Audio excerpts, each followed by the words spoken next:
Há 18 dias das eleições, divulgada a primeira pesquisa para presidente do segundo turno. Segundo o Datafolha, Jair Bolsonaro do PSL aparece com 58% e Fernando Haddad do PT com 42% dos votos válidos.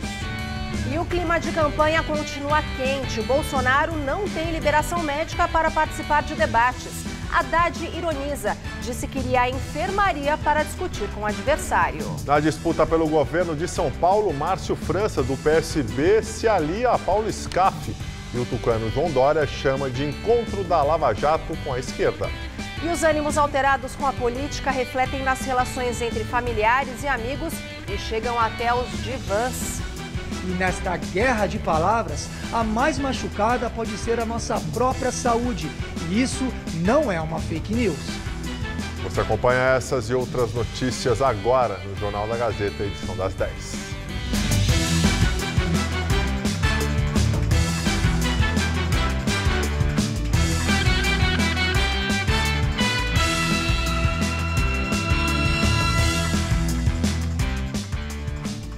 Boa noite. Olá, boa noite.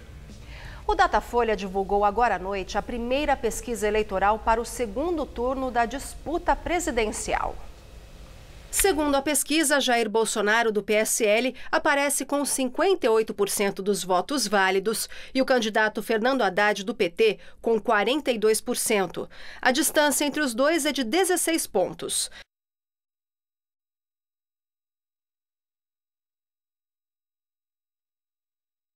Rua até a semana que vem. Os médicos do Albert Einstein que cuidam de Bolsonaro estiveram hoje na casa do candidato no Rio. O presidenciável do PSL passou por uma nova avaliação. De acordo com o cirurgião Antônio Luiz Macedo, apesar de estar com anemia e ainda precisar recuperar massa muscular, o estado de saúde do candidato é considerado estável e fora de risco. Segundo o médico, Bolsonaro perdeu 15 quilos após o ataque no dia 6 do mês passado. Com o impedimento dos médicos de Jair Bolsonaro, o debate da TV Gazeta, em parceria com o Estadão, a Jovem Pan e o Twitter, que estava agendado para este domingo, fica adiado. Uma nova data será acertada com as assessorias dos candidatos. A equipe médica do presidenciável do PSL diz que a recuperação dele, no momento, exige um repouso relativo e que agora fará uma intensa recuperação nutricional de proteínas.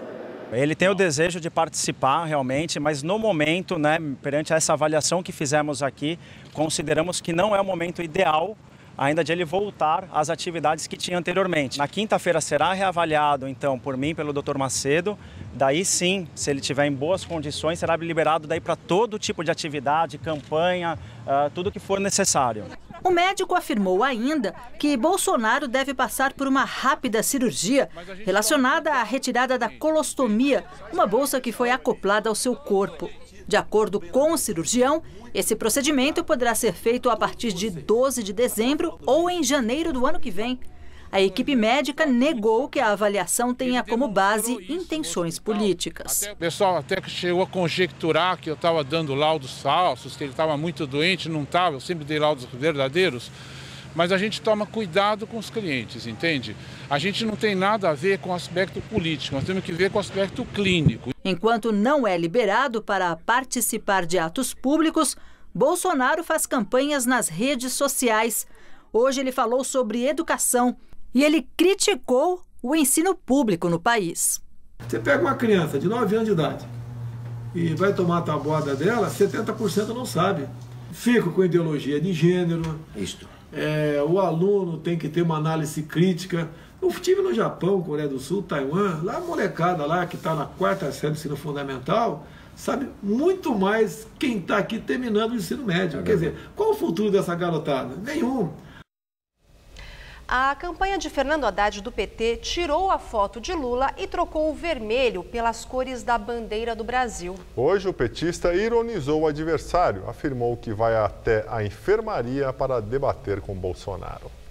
Fernando Haddad começou o dia num encontro com governadores do PSB, que já eram aliados no primeiro turno. Ontem, o partido deles declarou apoio ao petista. mas liberou o candidato à reeleição em São Paulo, Márcio França, que escolheu ficar neutro na disputa presidencial. Para uma aliança com o PDT, de olho nos 13 milhões de votos de Ciro Gomes, Haddad admite negociar pontos da proposta de reforma da Previdência, até incorporar a ideia de Ciro de um sistema de capitalização para aposentadorias acima do teto. Funcionaria como um investimento que o trabalhador recebe de acordo com o que render. Para Haddad, a reforma da Previdência precisa cortar privilégios de funcionários públicos. Nós pretendemos cortar os privilégios todos, né, que promovem um custo para o orçamento público muito elevado, numa situação em que nós não temos condição de desperdiçar um centavo. Hoje, o petista recebeu o apoio de 7 centrais sindicais, que temem a possibilidade da retirada de direitos dos trabalhadores. Haddad promete revogar a reforma trabalhista de Michel Temer se vencer a disputa. Numa entrevista a jornalistas estrangeiros, o ex-prefeito paulistano evitou adiantar nomes da equipe econômica, caso seja eleito, mas assegurou que não vai escolher banqueiro para ser ministro da Fazenda, porque, segundo o petista, não vai colocar raposa para cuidar de galinheiro.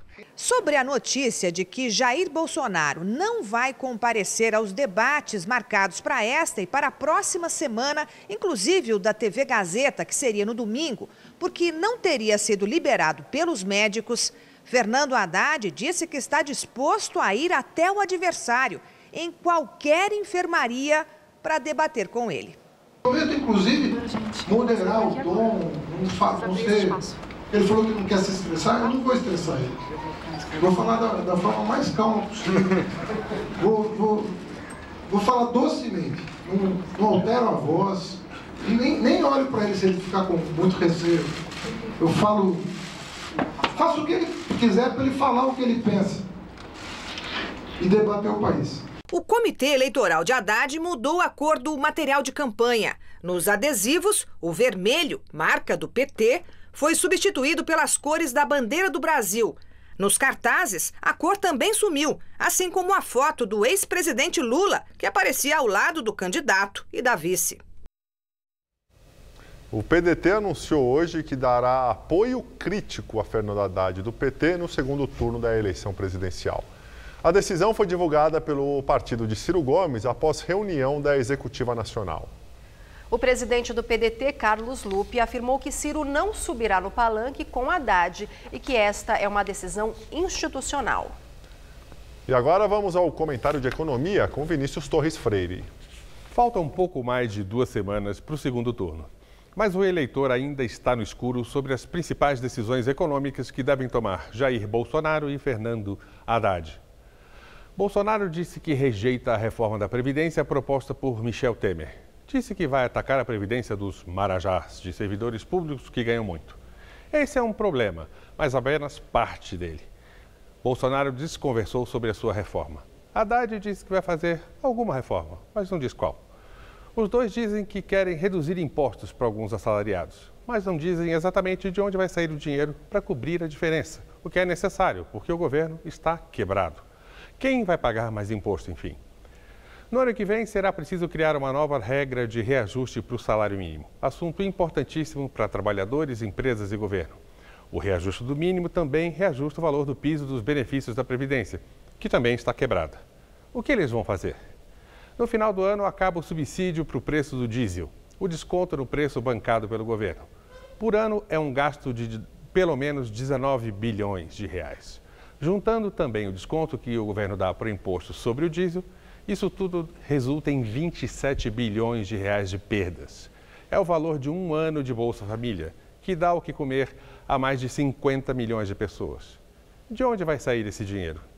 E como vão ficar os reajustes de gasolina, gás e eletricidade, que está subindo muito? A lista poderia continuar por muito tempo. Não há resposta para nada disso, apenas desconversa. A campanha está quase acabando e a gente não sabe o que vai ser do país, nem da gente. Cobre o seu candidato. Boa noite.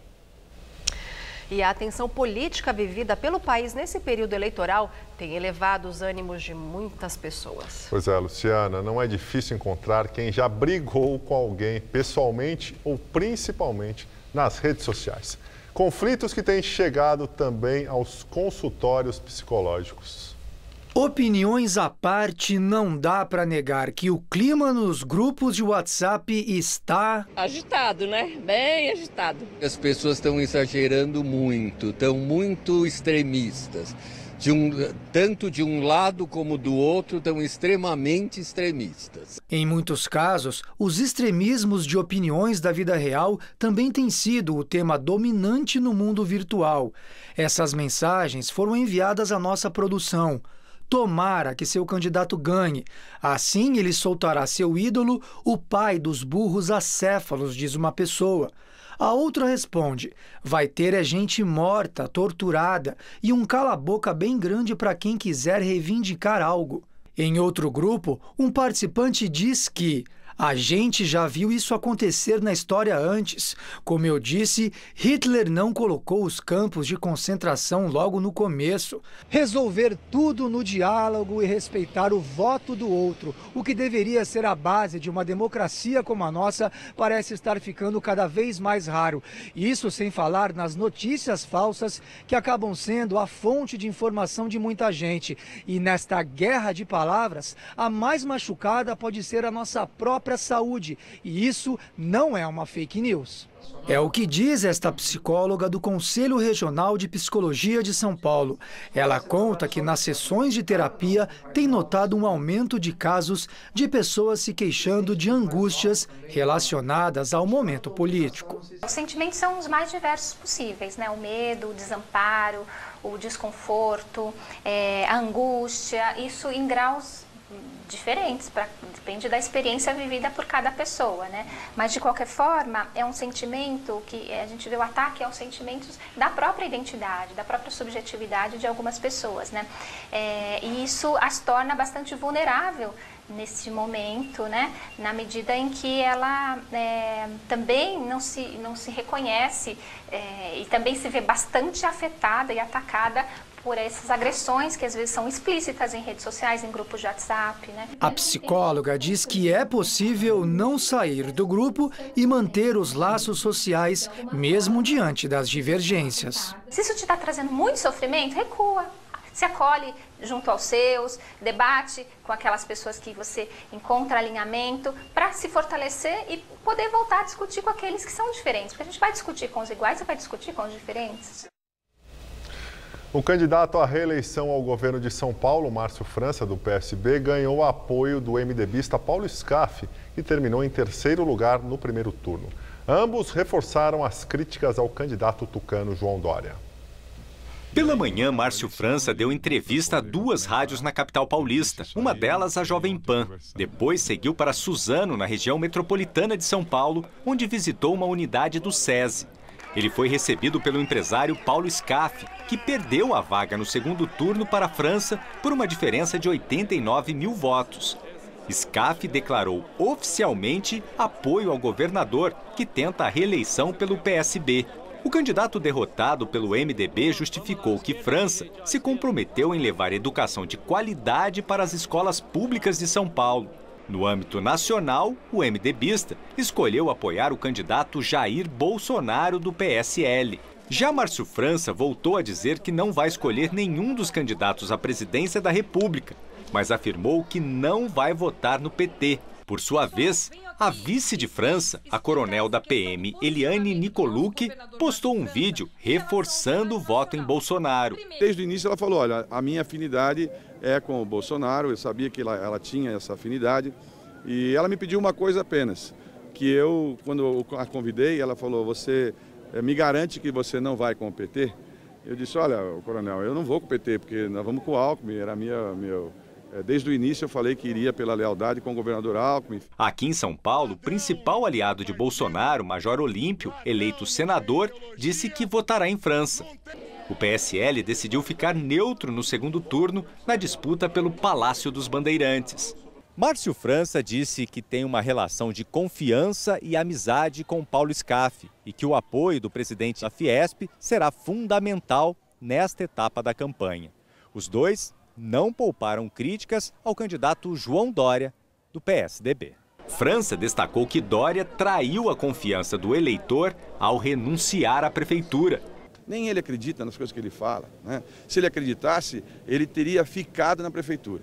Se ele acreditasse, ele teria cumprido o mandato dele, teria honrado com a palavra dele que ele deu para mim e para todos os paulistanos. Já Scaff afirmou que o ex-prefeito ganhou dinheiro com o PT e que ele não tem caráter, fazendo uma referência à fala do ex-governador Geraldo Alckmin a João Dória.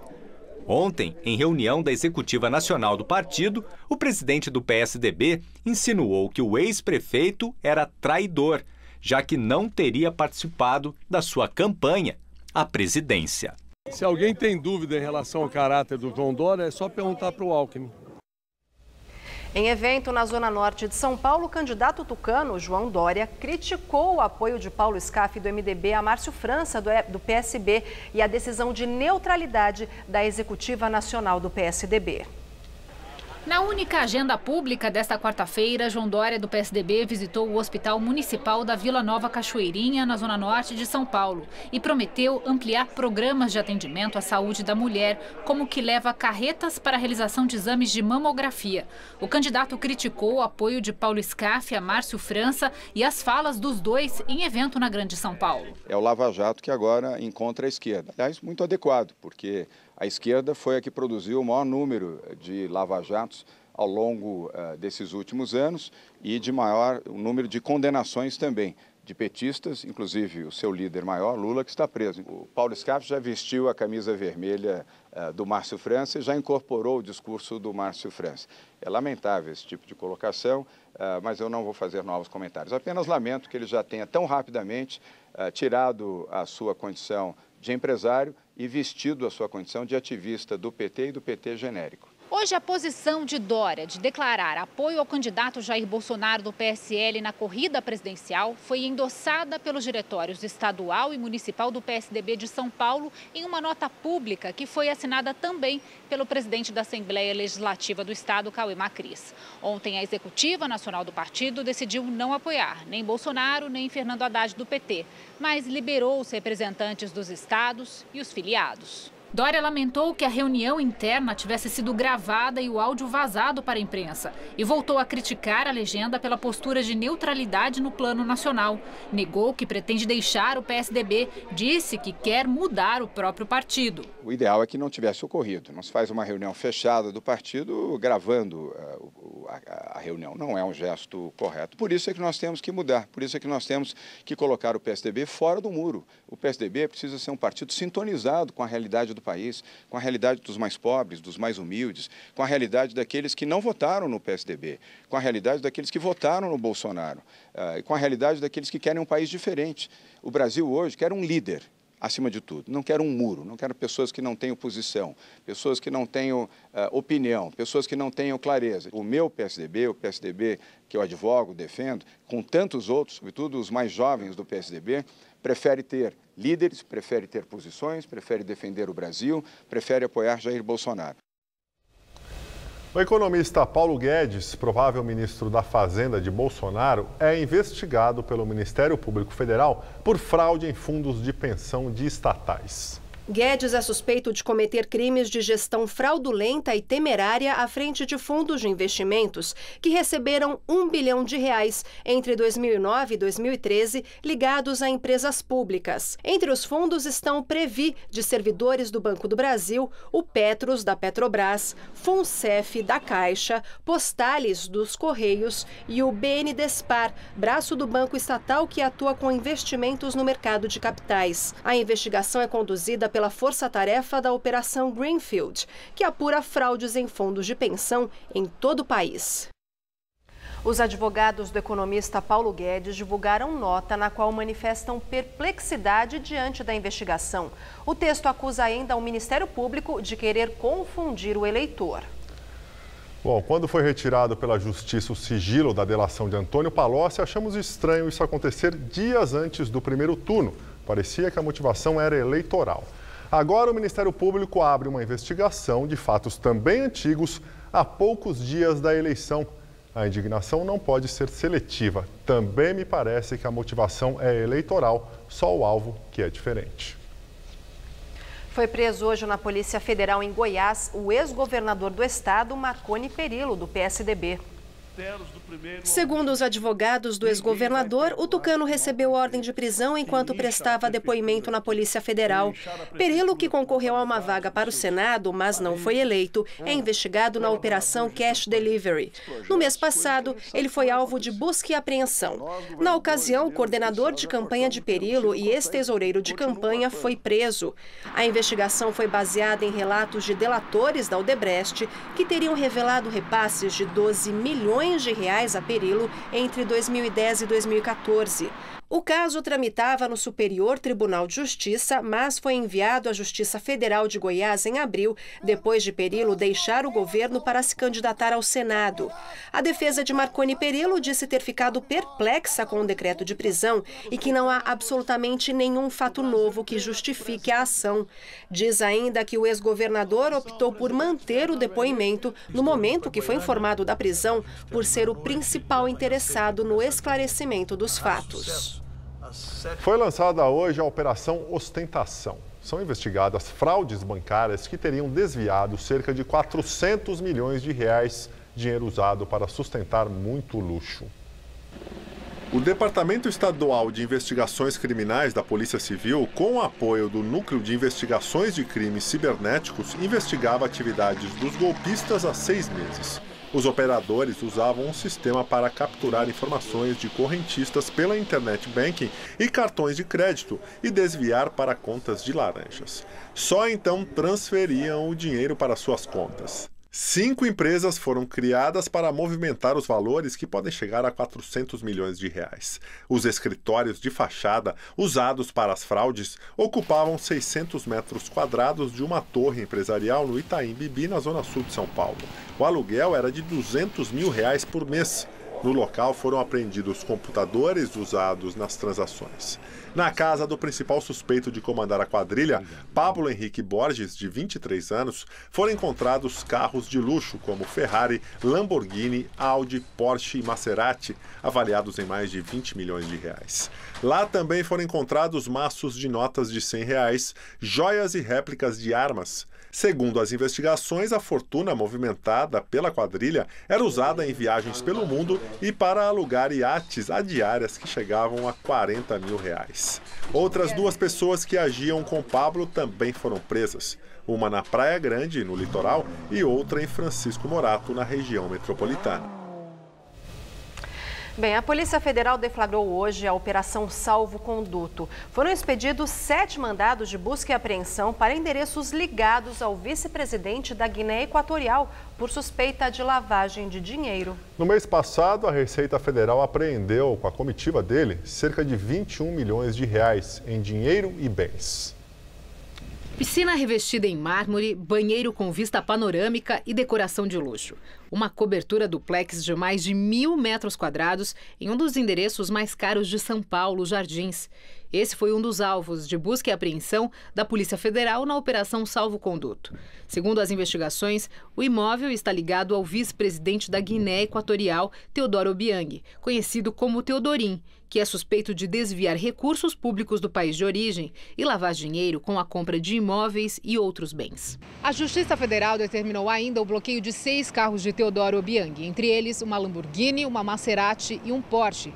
Um deles avaliados em mais de 2 milhões de reais. Já a cobertura aqui dos Jardins, de 70 milhões de reais, está vazia depois que o condomínio vetou uma reforma que afetou andares de baixo.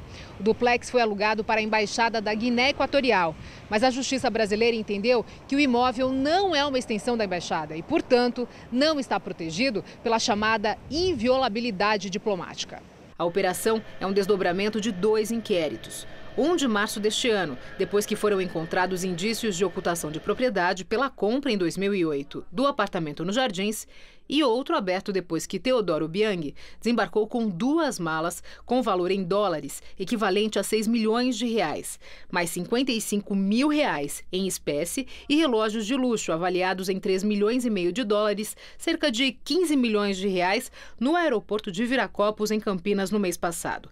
A Receita Federal apreendeu o conteúdo milionário. A Embaixada da Guiné Equatorial explicou que o dinheiro seria usado em um tratamento médico de Teodoro e em uma missão diplomática prática em Singapura e que os relógios seriam de uso pessoal.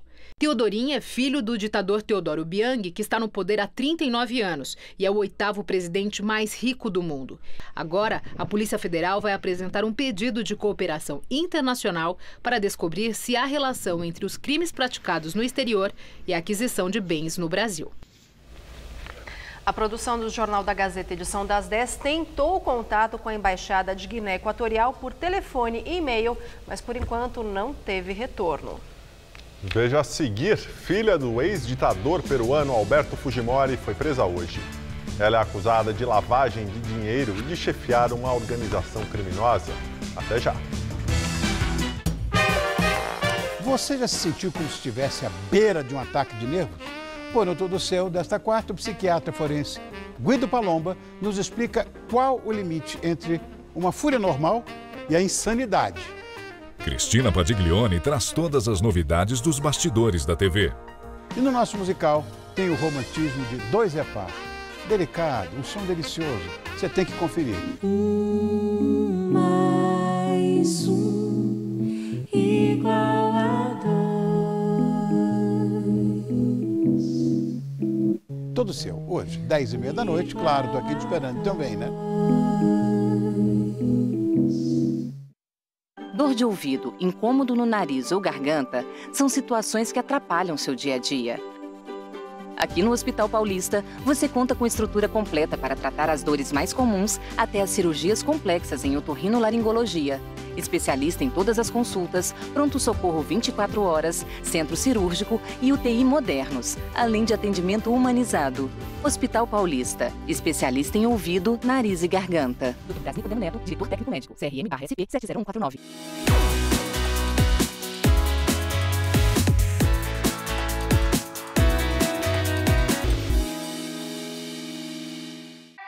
Tá a fim de escrever a sua própria história? Que tal dirigir a sua própria vida? Então corre pra cá, que a sua hora chegou.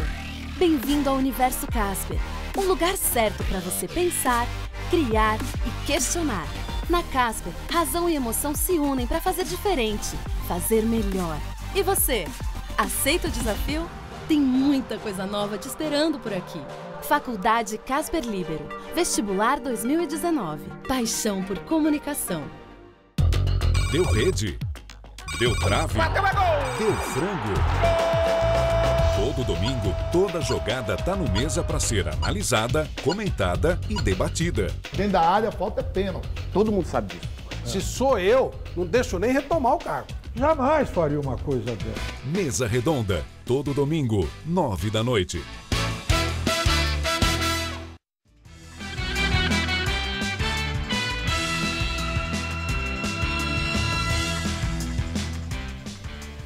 A filha do ex-ditador peruano Alberto Fujimori foi presa hoje sob acusação de lavagem de dinheiro. Keiko Fujimori foi presa depois de prestar depoimento ao Ministério Público sobre uma acusação de lavagem de dinheiro para sua campanha de 2011. Segundo a Justiça, a filha do ex-ditador peruano criou uma organização criminosa dentro de seu partido, o Força Popular, para obter poder político e, consequentemente, influência e interferência no poder legislativo e no judiciário. A prisão provisória de 10 dias foi ordenada para que ela não interfira nas investigações. Há indícios de que Keiko poderia fugir do Peru para escapar da prisão. Nós ficamos por aqui. A edição de hoje pode ser vista no site do Jornal da Gazeta. Muito obrigado pela companhia. Tenha uma excelente noite. Até amanhã, Luciana. Até amanhã, Gabriel. Ótima noite para você. Fique agora com o programa Todo Seu com Rony Fon.